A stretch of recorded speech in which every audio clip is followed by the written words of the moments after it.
Hi, Mayor. Good morning, Joe. How are you today? So far, so good, but it's early. It's true. The day is young, and we're not. That's right. Just got the updates on the virus situation here in Quincy. It looks pretty stable at the moment. It does. It does. I mean, the whole country's gone in the wrong direction. Much of this, as we've talked about, was predicted by the medical experts, and just hoping for the best. Continuing to encourage people to do the right thing, and hopefully we'll get through it. And of course, with the vaccines on the horizon, that certainly gives us great hope. Yeah, no question. This, of course, would have been a very, very busy week here in the city with football, with ceremonial lights, with Santa parachuting, with parades. Very different this year. Very different indeed. It's almost bizarre, Twilight Zone feeling sometimes these days. Yeah, I mean it is what it is, as we say, and hopefully next year when we get back to all this stuff, we'll look back at this and say good riddance, but maybe have a few laughs over it too. But yes, indeed, the stadium will be quiet this year at Thanksgiving, which hasn't been quiet probably since the 1930s, right? And when the game started. 1938, actually. 38, for okay. First game, yeah. Leave it to you to know the number. I have to credit the Quincy Historical Society for that, not me. Which is too bad. I mean, that's a big day for the kids, the seniors, the schools. It's a great reunion day for a lot of alumni. But it is what it is. And of course, this weekend, the holiday lighting, the Christmas displays, it all comes together. And it will be again this year, but not in a ceremonial fashion, no formal programs for the lighting, but the lights will be on starting Friday night. And that includes other business districts as well, and we continue to work with some of the neighborhood groups to get a tree up in the traditional years that they celebrate. So, yeah, no Santa jump, and certainly no parade. And, right. We call these, we talked about this weeks and weeks ago. Mm-hmm. We were hoping for the best, but in the back of our minds, we all know this it wasn't going to happen. Yeah, well, it's too bad. Certainly, Quincy does not want to be known as a super spreader, I'm sure. And it doesn't meet the state guidelines right now anyway for outdoor events. Yeah. Anything virtually happening that you're aware of in terms of with sports or with celebrations at all? Not that I'm aware of, Joe. Okay. That world's not my world, so there could be something going on. Okay. I know Safford Park is usually very busy, too, with the big tree. Yes, Safford Park, O'Hara Circle, the Nickerson, the Gun and Squantum there. Yep. There's a number of groups. So what, too? Whitten Park instead of the Circle this year. Mm-hmm. So there are a number of neighborhood organizations. I mean, the tree at the firehouse in House Neck. I mean, they could go on and on. Yep. Of course, the Island of Flags, they usually do something as well. So I assume all the lights will be lit in all of those areas, but I doubt there's any formal programs as it would violate the guidelines as we're in right now. Exactly. Yeah. What are you doing personally, Mayor, for Thanksgiving? Well, my lovely bride will be cooking the bird. She makes a mean stuffing. It'll just be her and I and two of my children. Yep. One of my Marine is deployed. He's in the Pacific right now. So it'll just be the four of us. It'll be very quiet. Yep. We won't be doing any jumping around and visiting like we normally do. It's just it is what it is, as we say. Right. Yep. People will watch a Christmas movie or two to get the season going. Who knows? But certainly will be low key. Something I'm not used to. Yeah, a very different year. Not a normal year for sure. Are you concerned at all about the increase that we're seeing in testing and traveling, and how that might impact the city in the future? Well, I do get concerned, but I also know that look, everybody's on notice on this. Everybody knows what they're supposed to do. Yep.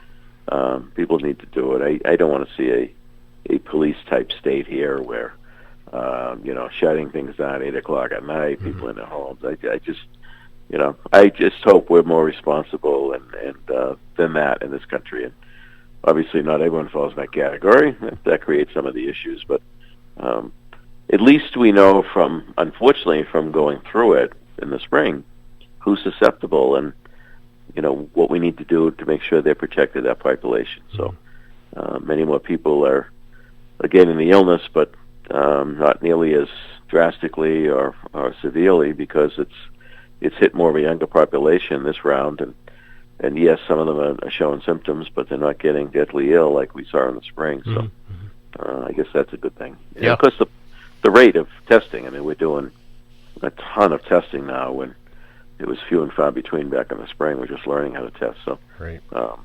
we've learned a lot from this, but I'm sure, like everybody else, they want it to be over. Sure. Are you hoping perhaps for more in-person learning if things start to get better with the vaccine? That's certainly, is the goal. Yeah. Going into September, I thought maybe after the Christmas break we could get back to in person, but I'm not so sure that's going to happen now. Right. It's incredible what's going on in the school system, and everybody's working their tail off to try to get it right. And it's tough to please anybody right now because of everyone has an opinion on this, but you get a staff member that gets it, a student comes in with it. Now, mind you, these are not getting transmissions in school; they're bringing it in, but then it creates a situation where you got the close contacts. You got to quarantine X amount of people, X amount of staff. You try to backfill that staff. I mean, it's a constant battle to keep things going right now. And so my hat's off to Kevin Mulvey and Aaron Perkins and the team at the schools, the teachers, staff, trying to do the best they can under the circumstances. I wonder, has it been determined, will there be no more snow days because of the ability to go remote now? I don't know. I mean, that's certainly in the case of like 2015. Yes. We had weeks off. I think we can eliminate that type of situation with the remote that we're learning. Yeah. We still have a lot of fine tuning to do with the technology, with how people use it. So I don't think there's any substitute for the classroom in person, in my opinion, especially for the average everyday kid who I look at myself going back to school. I probably didn't apply myself as much as I should have as a decent student, but I didn't love the classroom. I didn't love school. I can't imagine me trying to learn remotely at that time. So that's the goal. But again, we got to follow along and play it by ear and play it by what the guidelines are telling us. And it's frustrating. I know it's frustrating for a lot of families. I hear from all sides on this. People that just think the kids should be back in full. And then there's those that, and it's about half. The parent surveys, about half decided remote and about half in hybrid. So, it's not like it's 80 or 90% saying let's get the kids back. There's people concerned out there, so we got to weigh that and respect that. Well, under the current guidelines, you don't have enough room to have everybody back in and still stay 6 feet apart. Well, that's the other reality. But if we did go back in person, my guess is there would be still a decent percentage that would decide to do remote. Yeah. So you might be able to pull it off based on the estimates. But you're right purely on the numbers. We wouldn't be able to fit in many schools. Not at the 6 foot, maybe at the 3 foot. Yeah. We talked just a little bit, Mayor, about a story published recently in the Patriot Ledger about the Adams Academy and the trust fund that was established to oversee that, and how there may be some changes in the future. Yes, well, for those that may not recall, the Woodward School sued the city of Quincy's Adam Temple Fund a number of years ago now. They were successful in court. The court suggested that the city should have better invested the trust monies, therefore the dividends should have been better to Woodward School. Now, what really galls me, quite frankly, Joe, is that John Adams never mentioned Woodward School in his will. Woodward School was struggling big time in the 30s and 40s. And so the city fathers at the time got together and said, you know what, the dividends coming into our school system are not that great in the scheme of the budget size. Why don't we divert them to Woodward? That'll help them survive.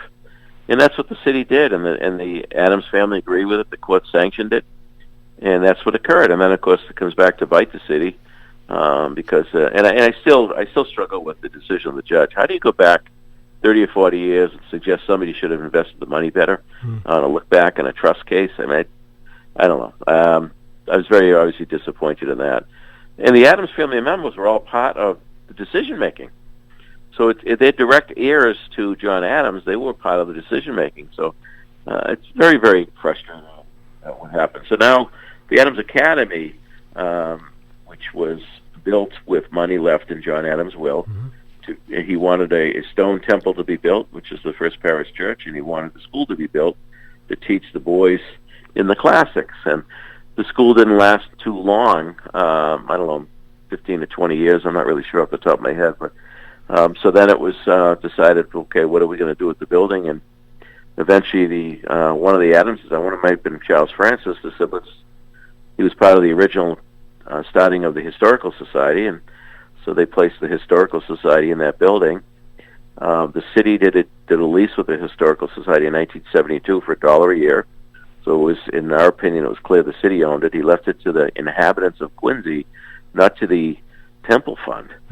So now the trustee that was assigned by the judge, which stripped away the powers of the city, and the trustee, the city is the trustees on this. He's doing this, I'm assuming it's some of the prodding of Woodward School, to now chase whatever else money they can grab on this. It's I don't know. I'm a little disgusted by it, quite frankly. The legal maneuvering going on here in Woodward School, quite frankly, just in the background. Well, it's not us; it's the trustee. A lot of baloney, in my opinion. So now it's very clear that the land is the city's. The question is, the court will probably have to decide whether the building is the city's. The trustees claiming the Historical Society should have been paying market rent, and that market rent should have been going to Woodward School. And by the way, when Woodward School was created, it was a school for girls in Quincy. I would suggest that 90% of the girls are no longer Quincy, so why should Quincy, and for that matter, John Adams, I never mentioned, be subsidizing Woodward School? It's a private school for girls, and it has a great reputation. Been around a long time, very historic, but I think that the standard we'll be held to here is a little absurd. So in the coming weeks or months, depending on the court's timeliness, we'll see what the court determines on this going forward. Are you concerned about the potential to have to sell the building? There's no way we will sell the building. I don't think there's anybody in city government that would concur with that. So the city would, if it gets to that, would have to come up with some kind of a settlement. But there's no way. That is one of the finest architectural gems in the city. It's very, very unique, very different in its style. It's got the granite with the brick trim, which is pretty uncommon. It's usually the reverse. Yep, that's right. It's a very, very handsome building. So there's no way I'm going to let it leave the city's hands. So until the court makes some decisions, then we'll come up with a strategy on that piece of it. Okay. Finally, Mayor, we should ask you for, I guess, a message of Thanksgiving for folks to take heart this year. Well, I know personally, I get a little melancholy and reflective during this time of year, Thanksgiving and Christmas. You think about growing up, you think about, your parents and a lot of people that have gone before us and paved the way, if you will. I also think about, the great blessings that we've had in this country. Though this has been a very, very difficult year with the social upheaval, with obviously the pandemic and the health crisis we're under, which relates to or results in very limitations on what we know as our normal freedoms to move about.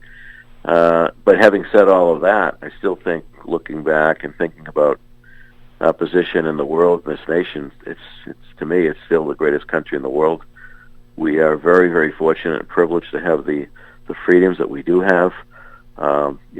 You look at it this year, and the freedom of the press, I think, maybe gone a little too far, but nonetheless, the freedom of the press, the freedom of speech, the freedom of religious worship, it's pretty remarkable still in the world we live in. Look at some of the other great superpowers. Look at China, for example. It's a wonderful culture, incredible people, but ruled by a communist dictator, and they don't have those kinds of freedoms. So I guess we should be reflective, thank the good Lord for the blessings we have, and certainly ask His continued prayer and blessings as we migrate our way through this, or navigate our way through this crazy pandemic. So happy Thanksgiving. Let's make the best of it. Thank you so much, Mayor. Thanks, Joe. The same to you and your family as well. All right, enjoy. Bye-bye. Take care.